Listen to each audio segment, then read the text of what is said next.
What is going on, everyone? And we are here for week 7 of the Mazda MX-5 Global Mazda Fixed Track Guide Series. This week we're at Rudskogen Motorsenter. I think I've probably butchered that just then, so I apologise for that, but that's where we are this week. It's a very unique style of circuit, lots of long radius flowing corners. The Mazda in particular has always been a little bit oversteery to begin with, but you've got to be super careful here. There's a couple of places that'll really catch you out. So we've obviously been working on different sort of track guide videos in the last couple of weeks, and we've decided on the videos we're going to go with. So hopefully you guys get a lot out of this video. Also on that, because we've gone with the replay mode, you're not going to get the data live during the video. But if you'd like to compare data or have a look at the data, head over to the link below in the description for Garage 61 that's open to anyone in the VMM community. It's called VMM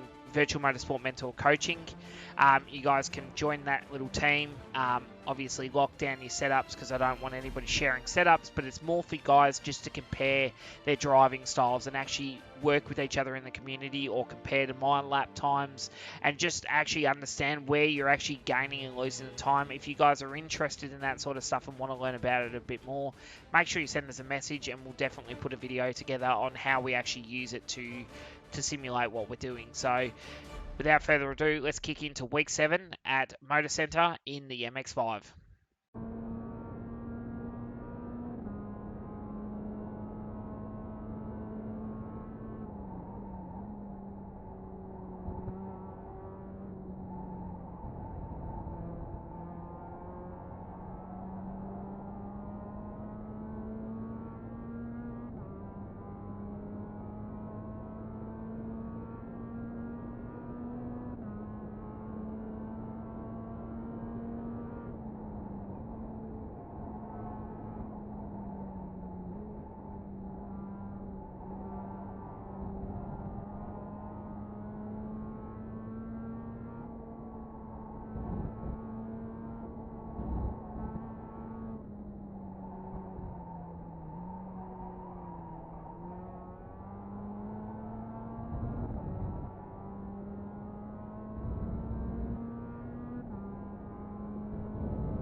Alright guys, so now we're going to break down the lap. So as we're coming down into turn 1, you want to start to merge towards the right hand side of the circuit, right? So we're actually using the start of the curb as our brake marker in this car. So as we get there, we'll just jump on the brake, right? So you'll see I've got the wheel nice and straight as I come into the corner, and I apply a nice big amount of brake pressure once I get to the start of the curb.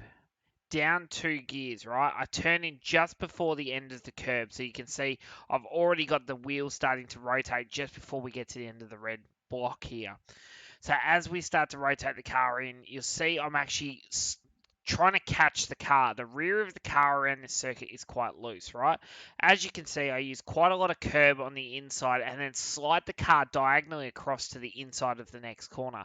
And it's very similar to like a turns 1, 2, and 3 at Montreal or Circuit Giles, Villeneuve in Canada. You'll see the layout is not the same, but it's got a similar feel to it. So you can also take that into a bit of account in the way you do it. So as you can see, then I use a lot of curb on the inside, right? And then once I get to this point here, so just as the sand ends on the inside of the circuit, and I'm sort of in line with that scaffolding, right? I've still got a lot of wheel on at this point in time, but I start to pick the throttle up. Now you can see the car starts to understeer, right? But as you can see, I'm already starting to slowly wind the steering lock off the car as we're exiting the corner. Now, there's all this bitumen runoff. Now, I don't know how far you got to go to get a penalty, but I've worked out that if I can keep the two right-hand tyres inside the white line, I don't have any problem, and it allows me to pick the throttle up earlier and carry that speed. So we use that as part of the focus as we're going down the hill, right? So as we come down the hill, we're going to start to pick up a lot of speed. We're just fast forwarding it a little bit because obviously you're shifting through the gears to fourth gear, right? Just after the 100-meter board, right? It's such a tricky corner. See, I'm not near the edge of the road either. I brake at this point here. So it's about 80 meters right down the hill. And all I'm doing is I'm braking and flowing the car into the corner. Now, this kind of reminds me of like the back section of Imola before you go up to the little sort of back straight between the two chicanes sort of thing. So you get like that downhill sort of momentum roll into the corner.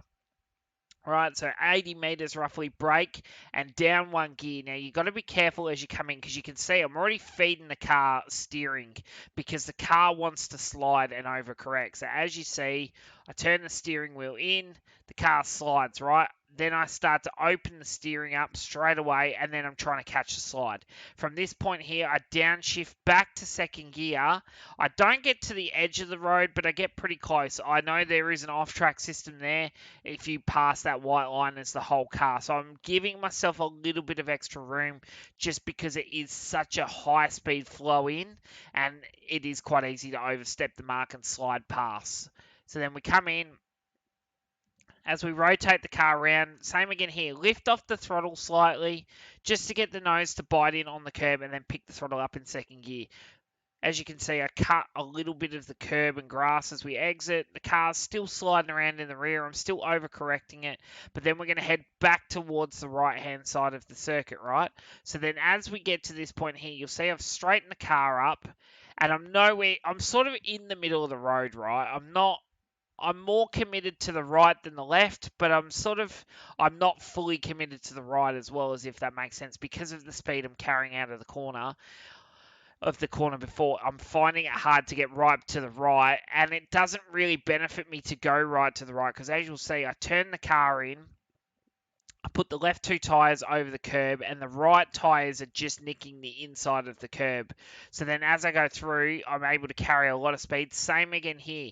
Right tyres right over the curb, left tyres just nicking the inside of the curb. Then as we get to this point here, this is the tricky part, right? So third gear, pitch the car in, and then back to second. Now, see the car starts to slide, right? So what I actually did here was I downshifted to first gear because I was finding the car was just lagging out of the corner as well. So, but the downside to going back to first is you'll see the snap oversteer right at this point here. So see the massive correction lock I've had mid-corner, but see how the car is actually on cue with the race line as well. So as much as it hurt me, it actually did help me a little bit to get the car to rotate through the corner. Now, once I get to that point there, I pick the throttle up, use all the curb on the inside, let the car slide right out to the right-hand side of the circuit, use all the curb, close by the DRS board and run the car right out to the edge of the left-hand side of the track, right? As you're coming down the hill, you're looking for the 50-meter board. Nice big brake pressure right at this point here. Third gear, back to first gear here I'm using. I'm turning in just before the end of the curb, so right at the red cube. Beautiful. Turn the car in. Now, look at where I'm going to apex this car coming up the hill. I've deliberately turned in late to hit the apex on the back half. So see, I'm like 3 red squares from the end as I clip the apex, and I'm then already starting to open the wheel as we're nicking the apex as we're coming out. So as you can see, massive opening of the wheel. I'll let the car slide right out to the edge of the road on the left-hand side. Use all that circuit. Now, as we come down into the next corner, I'm going to turn the car in early. Then the car's going to slide across. So I've turned the car in. I'm already feeding the wheel out to let it be straight, right? I'm going to brake just past the sign here. So right at the worth signs. big brake pressure in second gear, turn the car in at second at the end of the curb. Once I've got to the end of the curb, I'm trying to get as much of the left-hand wheels over the inside curb here. So as you can see, I actually turn in slightly too early, so I have to open the wheel up a little bit, but it's actually helped me to carry more speed through because I'm narrow. I'm able to turn the car quicker.